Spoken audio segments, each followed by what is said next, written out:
Merci beaucoup, Président.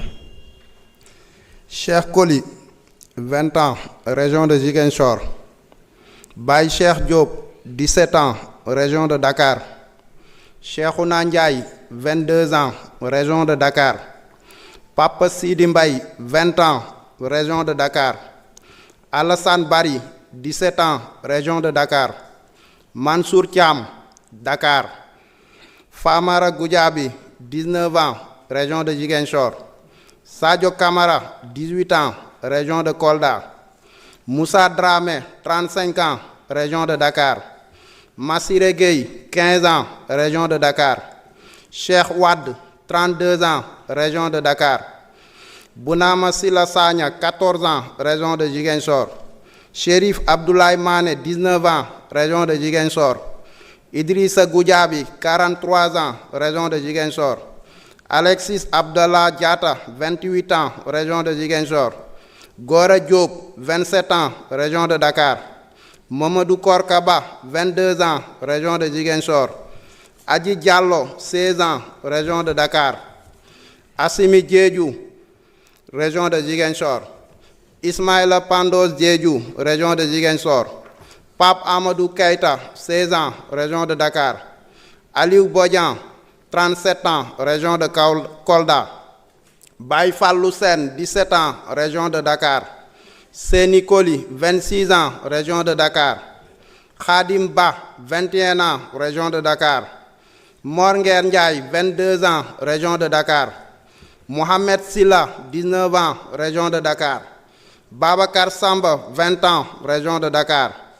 Omar Sarr, région de Ziguinchor. Sidia Diatta, 32 ans, région de Ziguinchor. Elhadj Mamadou Cissé, 26 ans, région de Dakar.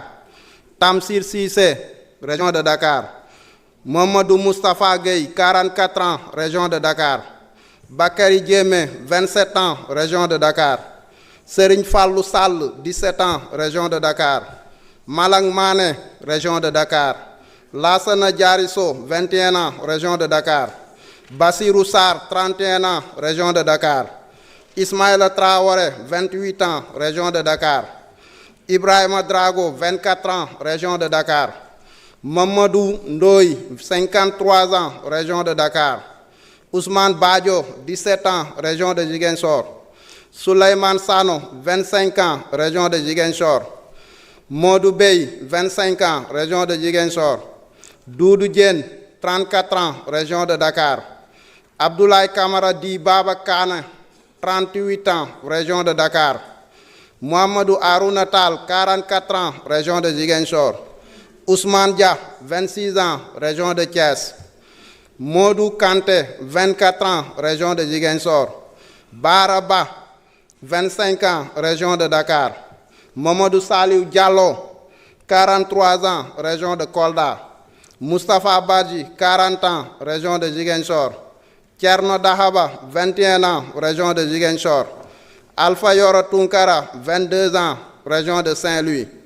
Landing Camara Di Diédhiou, 17 ans, région de Ziguinchor. Prosper Clédor Senghor, 22 ans, région de Saint-Louis. Modou Gueye, 23 ans, région de Dakar. Beytir Fall Di Elhadj Fall, 50 ans, région de Dakar. Pour ne citer que cela parmi les tant de victimes. Sans oublier aussi Fulbert Sambou, Didier Badji, François Mankabou, et même ceux qu'on appelle les victimes du bus de Yarakh, Fatoumata Bintou Diallo, 21 ans, de même que Oumou Kalsoum Diallo, 7 ans. Merci beaucoup.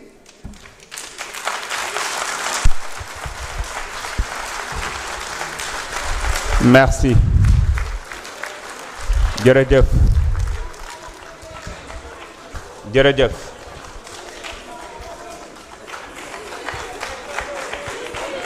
Jërëjëf. Jërëjëf. Yal na leen Yàlla yërëm jéggal leen xaare leen aljanna. Honorable Mohamed Sall. Man nga ñëw jël kàddu. Anta Dia man nga waajal.